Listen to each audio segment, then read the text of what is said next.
이 아침 주시는 말씀은 신약성경 로마서 16장 13절에서 20절입니다. 로마서 16장 13절에서 20절 말씀까지 함께 합독하시겠습니다. 6장 13절 함께 읽습니다. 주 안에서 택하심을 입은 루포와 그의 어머니에게 문안하라. 그의 어머니는 곧 내 어머니니라. 아순그리도와 블레곤과 허메와 바드로메와 허마와 및 그들과 함께 있는 형제들에게 문안하라. 빌롤로고와 율리아와 또 네레오와 그의 자매와 올룸바와 그들과 함께 있는 모든 성도에게 문안하라. 너희가 거룩하게 입맞춤으로 서로 문안하라. 그리스도의 모든 교회가 너희에게 문안하느니라. 형제들아, 내가 너희를 권하노니 너희가 배운 교훈을 거슬러 분쟁을 일으키거나 거치게 하는 자들을 살피고 그들에게서 떠나라. 이 같은 자들은 우리 주 그리스도를 섬기지 아니하고 다만 자기들의 배만 섬기나니 교활한 말과 아첨하는 말로 순진한 사람들의 마음을 미혹하느니라. 너희의 순종함이 모든 사람에게 들리는지라. 그러므로 내가 너희로 말미암아 기뻐하노니 너희가 선한데 지혜롭고 악한데 미련하기를 원하노라. 평강의 하나님께서 속히 사탄을 너희 발 아래에 상하게 하시리라. 우리 주 예수 그리스도의 은혜가 너희에게 있을지어다. 아멘. 오늘로 저희들 신약 성경 읽기 이제 로마서 마지막 장까지 읽게 됩니다. 간단한 성경이지만 상당히 깊이가 있는 성경이고 또 신약에서 결코 가볍게 볼 수 없는 무거운 성경이기에 오늘 여러분 아침이든 오후든 로마서 마지막 16장까지 다 읽으시면 스스로 좀 책거리를 하시면 좋겠어요. 가능하면 교회 오셔서 이렇게 떡이라도 먹고 커피라도 한잔 하시면 좋겠지만 좀 이렇게 쉽지 않을 것 같아서 여러분 좀 가족끼리 친구끼리 혼자 혹은 혼자라도 이거 상당히 대단한 겁니다. 지금 신약을 쭉 읽고 있고요. 이번 주에 로마서를 쭉 읽으시는데 어쨌든 어렵지만 쭉 한번 읽어내셨다는 것 자체가 대단하게 의미가 있는 것이기에 한번 여러분 스스로 격려하시고 책거리를 하시면 좋겠습니다. 로마서 말씀 한번 간략하게 1장부터 쭉 한번 제가 요약을 하면 이렇게 말씀을 드릴 수가 있겠습니다. 이 세상에 의인은 하나도 없습니다. 3장의 말씀이죠. 모든 사람이 다 치우쳐서 하나님 앞에 죄인입니다. 근데 이거 죄를 알 수 있는 것은 우리 사람 스스로 알 수 없기에 하나님이 우리에게 주신 두 가지가 있는데 하나는 양심이 있고 또 하나는 율법을 주셔서 율법에 비춰보니까 이거는 법에 어긋나기 때문에 죄다 아니다. 이런 것들이 결정되는 것이 양심 혹은 율법인 것을 보게 됩니다. 근데 사람들이 아무리 애를 써도 우리 양심이나 율법으로 완벽할 수 없기 때문에 고통당하고 있을 때 하나님께서 믿음의 조상인 아브라함을 선택하셔서 은혜로 의롭게 되어지는 것을 허락을 하십니다. 아브라함은 믿음의 조상이고 한 우리의 모델이 되죠. 아브라함이 행위가 완벽해서가 아니라 하나님을 온전히 믿었더니 이것을 의롭게 여기셨다라고 성경은 말씀을 하십니다. 그런 아브라함의 믿음으로 말미암는 의가 지금 우리까지 계속해서 전가가 되어져서 우리도 하나님을 믿음으로 예수님을 믿음으로 의롭게 되어집니다. 이것을 1장에서는 이제 한자어로 말해서 소위 이신칭의다라고 말씀하고요. 의인은 오직 믿음으로 말미암아 살리라 함과 같으니라라는 말씀이 로마서의 아주 중요한 그런 핵심 말씀이기도 합니다. 그럼 믿음으로 구원받은 이후에도 우리 인간이 완벽하지 않기 때문에 몸을 가지고 있는 동안은 계속해서 어떤 몸의 어떤 그러한 성향 때문에 죄성 때문에 또 율법을 다 완벽하게 지킬 수 없는 한계 때문에 고통을 당하는 모습을 바울이 7장에서 그렇게 말하죠. 오라 나는 곤고한 사람이라. 누가 나를 이 사망의 몸에서 건져내겠느냐라고 그런 대단한 사도 바울도 스스로 율법과 육체의 연약함, 죄성 때문에 고통당하면서 스스로 곤고한 사람이다라고 호소하는 것을 보게 됩니다. 8장으로 넘어가면 이것을 또 이제 놀랍게 반전이 일어나는데, 은혜의 성령의 법이, 생명의 성령의 법이 나를 이 모든 죄에서 해방했다라고 말씀을 하고 있습니다. 곧 율법이냐 은혜냐, 몸이냐 육체냐 성령이냐라는 그런 갈등 구조 속에서 은혜로 성령의 생명의 성령의 법으로 이렇게 좀 변화되어가는 그러한 모습을 보게 됩니다. 그렇게 살아가는 사람들이 12장에 보시면 우리 몸을 어떻게 해요? 거룩한 산 제사로 드리면서 이 세상을 살아가라라고 권면을 합니다. 지금 저희들이 오늘 아침에 로마서 16장의 한 부분을 읽으시는데, 이 16장은 로마서의 마지막 장입니다.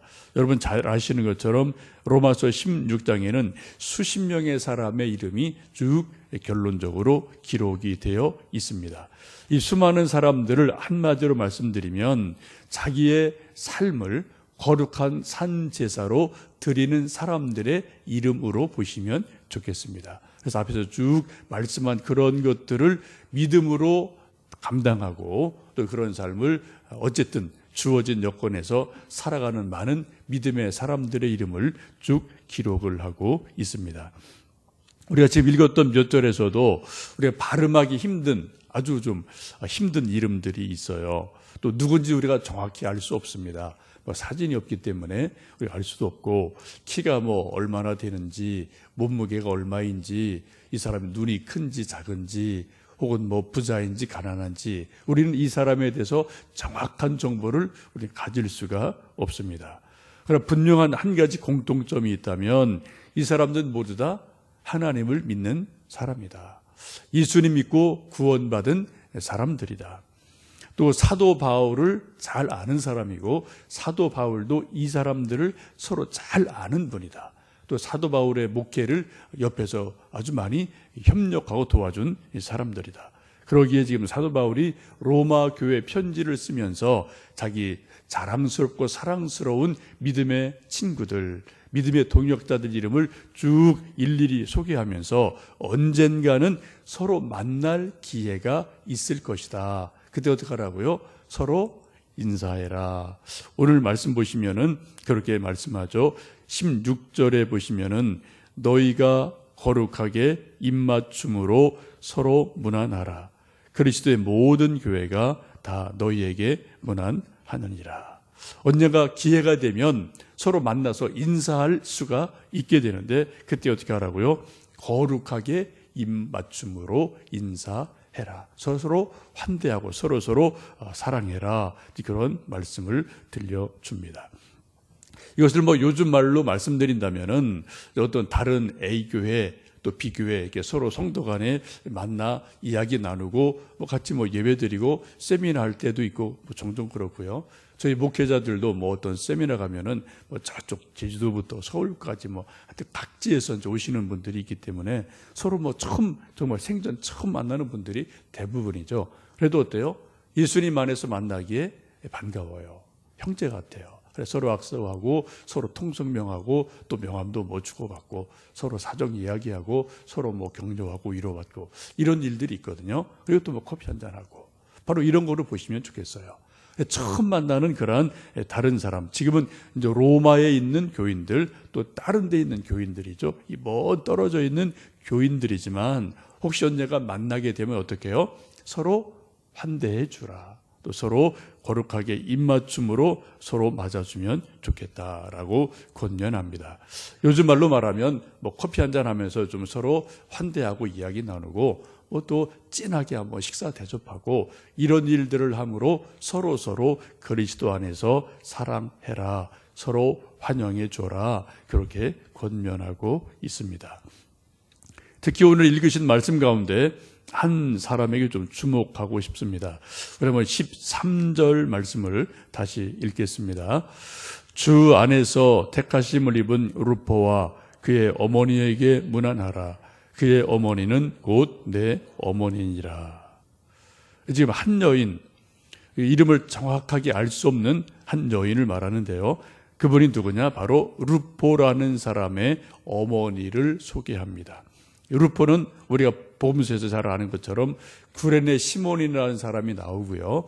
이 루포는 구레네 시몬의 아들이고요. 이 구레네 시몬은 예수님이 십자가 지고 골고다 올라가실 때 너무 힘들어서 넘어지고 힘들어하실 때 로마 병사가 옆에 있던 사람을 대신해서 예수님 십자가를 짊어지고 가게 했던 그러한 사람이 구레네 시몬입니다. 그 사람의 바로 아내, 부인이 되는 사람이 루포의 어머니입니다. 그런데 지금 어떻게 말씀합니까? 이 대단한 대사도 바울이 루포의 어머니를 어떻게 불러요? 그분은 곧 내 어머니다 라고 부르는 엄청난 말씀을 하고 있습니다. 내 믿음의 어머니다. 지금 바울에게는 믿음의 아들이 있어요. 디도, 디모데, 이런 믿음의 아들 후배가 있는데 또 어떻게 해요? 위로 자기 믿음의 어머니 같은 아주 귀한 분이 계시다. 그분이 누구라고요? 루포의 어머니다. 구레네 시몬의 아내 되는 분이다 라고 말을 합니다. 사도 바울은 우리가 잘 아는 것처럼 예수님을 초기에는 반대했고요. 교회를 잔해했고요. 예수님 믿는 사람들을 잡아서 죽이고 옥에 가두는 일에 앞장을 섰던 사람입니다. 물론 이제 나중에 다메섹에서 변화가 됩니다만 예수님 어떤 고난 당하실 때는 완전히 반대편에 있던 사람이에요. 그런데 구레네 시몬은 어떻습니까? 예수님이 가장 고통당하실 때, 가장 힘드실 때 그 예수님의 고통의 한 부분을 십자가를 대신 짊어지고 올라가면서 감당해 주었던 정말 고마운 분이고 귀한 분입니다. 그래서 사도 바울은 아마 마음 한편에 늘 그런 부분에 대해서 죄스러움, 어떤 죄책감 이런 것들이 있었을 것 같아요. 그런데 루포의 어머니가 어떤 사람입니까? 자기가 할 수 없는 그 부분을 해준 분의 부인이거든요. 그 현장에 있었거든요. 그래서 자기는 그때 없었지 않겠습니까? 이게 그런 부분에 대해서는 자기가 상당히 모르는 부분, 또 자기가 죄책감을 가지고 있는 부분, 그런 부분이 있는데 어떻게 그분을 만나게 되면서 그 당시에 이런저런 이야기를 들었음에 틀림이 없죠. 그런 것을 들으면서 어떻게 해요? 그분의 수고, 사랑 이런 것을 보면서 믿음의 어머니로 고백하는 놀라운 일이 일어나는 것을 보게 됩니다. 이런 일은 요즘 우리 교회도 마찬가지 같아요. 흔히 이제 교회 권사님들을 우리가 기도의 어머니, 또 교회의 어머니 그렇게 부르지 않습니까? 여러분 지금 새벽에도 오셔서 함께 기도해 주시고 늘 또 중보 기도해 주시는데 이런 교회마다 루포의 어머니 같은 그런 분들이 계시기에 교회가 평안할 수 있고 또 교회가 기도가 끊어지지 아니하는 그런 일들이 있습니다. 특별히 새벽을 깨우며 함께 기도해 주시는 우리 권사님들, 우리 여자분들에게 감사를 드리고요. 오늘 성경 말씀 표현을 빌린다면은 바로 우리 바울의 표현처럼 그는 그의 어머니가 곧 내 어머니다 라는 말씀처럼 우리 여러분께서는 교회의 어머니 같은 분이라는 그런 생각을 가지시고 계속 기도해 주시면 좋겠습니다. 근데 교회가 꼭 좋은 사람만 모이는 곳은 아니다라고 사도 바울이 이제 끝부분에 좀 경고의 말씀을 들려주십니다. 우리 17절, 18절 말씀을 읽어보십니다. 형제들아 내가 너희를 권하노니 너희가 배운 교훈을 거슬러 분쟁을 일으키거나 거치게 하는 자들을 살피고 그들에게서 떠나라. 이 같은 자들은 우리 주 그리스도를 섬기지 아니하고 다만 자기들의 벼만 섬기나니 교활한 말과 아첨하는 말로 순진한 자들의 마음을 미혹하느니라. 교회 속에도 늘 좋은 사람, 믿음의 사람만 있는 것이 아니죠. 교회 안에도 늘 가끔은 문제를 일으키는 사람이 있다라고 말씀합니다. 지금 로마 교회나 다른 교회도 역시 마찬가지죠. 고린도 교회, 에베소 교회, 빌립보 교회 다 그런데도 보면은 문제 있는 것들 한두 가지 지적을 하고 이렇게 좀 했으면 좋겠다. 권면하는 것을 우리가 서신서에서 읽을 수가 있습니다. 이 복음을 거슬러 분쟁하는 사람, 거치게 하는 사람, 이런 사람을 잘 살펴보아라. 또 교활한 말을 하는 사람, 또 아첨하는 말을 하는 사람, 속이는 말을 하는 사람을 조심해라 라고 말씀합니다. 이건 초대 교회에 두 가지 종교가 있는 거죠. 하나는 사도 바울을 반대하는 그러한 사람이 일부 있었고요. 또 하나는 이단들이 있었어요. 벌써 이때부터요. 그래서 이단들이 교회에 와서 또 다른 복음, 예수님이 전해주신 말씀이 아닌 또 다른 복음을 전해서 교회를 혼란스럽게 하는 이러한 일들이 있었기에 그런 것을 잘 살펴서 그런 말에 현혹되지 마라, 그런 말에 흔들리지 마라, 그런 것을 권면하고 있습니다. 그런 일이 있을 때 어떻게 우리가 대응을 해야 될까요? 19절에 그렇게 말씀합니다. 19절 읽겠습니다. 너희의 순종함이 모든 사람에게 들리는지라. 그러므로 내가 너희로 말미암아 기뻐하노니 너희가 선한데 지혜롭고 악한데 미련하기를 원하노라. 혹시라도 교회에 이단을 가진 사람 혹은 교회에 분쟁을 일으키는 사람이 있게 되는데 그런 일이 있을 때 어떻게 하느냐? 그것을 지금 19절에서 사도 바울이 명쾌하게 대응책을 소위 이제 처방을 내려주고 있죠. 어떻게 해요? 선한 데는 지혜롭고 악한 데는 미련하게 되기를 원한다라고 말씀을 합니다. 이거를 현대인 번역에는 이렇게 좀 조금 풀어서 말씀하고 있습니다. 여러분의 충성스러운 신앙생활이 사방에 잘 알려져 있어서 나는 무척 기쁘게 생각합니다. 나는 여러분이 선한 일에는 현명하고 악한 것에는 물들지 않기를 바랍니다. 이렇게 표현한 거죠. 선한 일에는 현명하고 악한 것에는 물들지 않기를 바랍니다. 좀 의미가 여러분 전달이 되십니까? 선한 데는 지혜롭고 악한 데는 미련하기를 원하노라. 조금 더 말씀드리면 이런 의미죠. 선한 일, 하나님을 기쁘시게 하고 교회 덕이 되게 하는 일에는 어떻게 해요? 열심을 내고 또 소문도 잘 듣고 안테나를 높이 세워서 그런 하나님을 기쁘시게 하는 일에는 많이 듣고 동참하고 열심을 내서 일을 같이 하십시오. 근데 반대로 어떻게 해요? 교회를 분열시키거나 혹은 하나님을 영광을 가리는 그런 일이 혹 있으면 그런데 어떻게 하라고요? 아예 들은 척도 하지 마십시오. 안테나를 높이 세우지 말고 아예 안테나를 끄십시오. 관심을 갖지 마십시오. 아예 거기에 눈길도 주지 마십시오. 라고 지금 말씀하는 것을 보게 됩니다. 그래서 선한 데는 지혜롭고 악한 데는 미련한 자가 되라.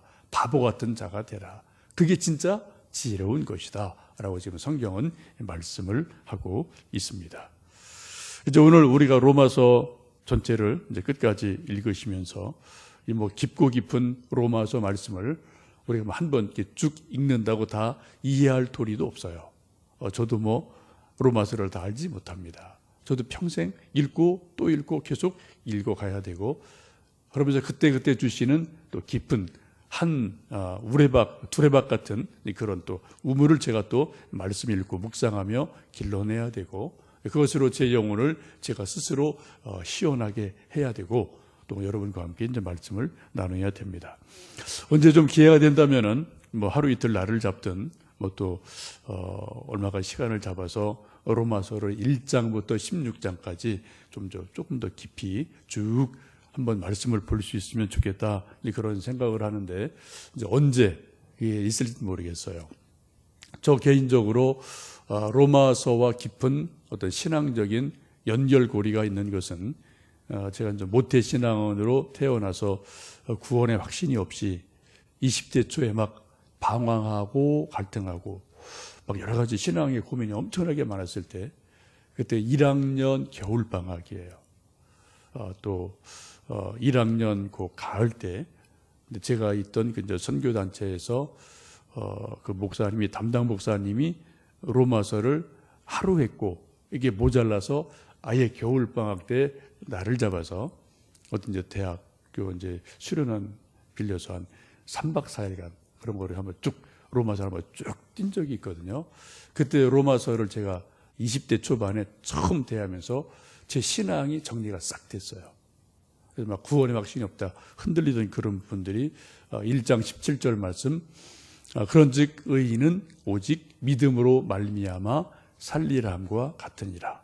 그 말씀부터 16장까지 쭉 읽으면서 한 절 한 절 함께 읽고 풀고 같이 기도하면서 그때 받은 은혜가 지금도 이렇게 마음 한편에 제 속에 있기도 해서 이 로마서라는 것이 잘만 읽고 이해하면은 우리 신앙의 틀을 이렇게 딱 잡아주는 아주 중요한 그런 성경 중에 하나이기 때문에 로마서를 좀 깊이 보는 것도 좋으리라 생각이 됩니다.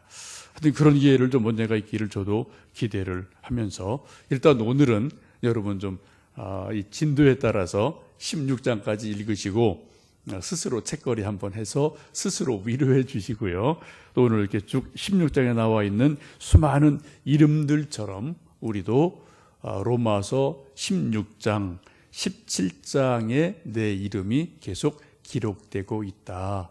그러한 자부심을 가지고 하나님 섬기고 또 우리 이름을 소중히 여기고 하나님 나라의 교회의 기둥 같은 이름으로 기록되는 은혜가 있기를 간절히 축원합니다. 함께 기도하겠습니다.